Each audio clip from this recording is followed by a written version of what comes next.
পটলদাকে চেনেন আপনারা? তো এই সেই পটলদা। আজকে পাকা পটল খাওয়ার খুব ইচ্ছে ছিল, তাই ঘুম থেকে উঠে মাঠে চলে গেলাম। সেখানে খুঁজে খুঁজে পাকা পটল আমি তুলে নিয়ে এসেছি।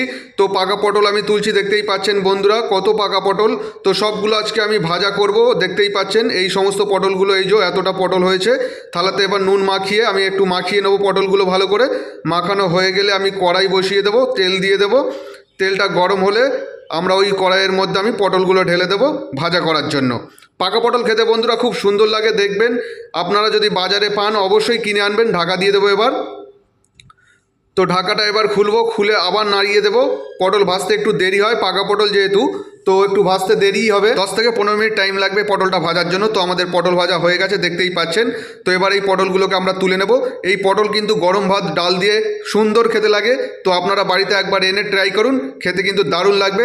কি দাদা, বৌদিকে বলুন এই পটল রান্না করে খেতে কিন্তু দারুণ লাগবে। আর খেয়ে বলবেন কেমন হয়েছে আমাদের পটল।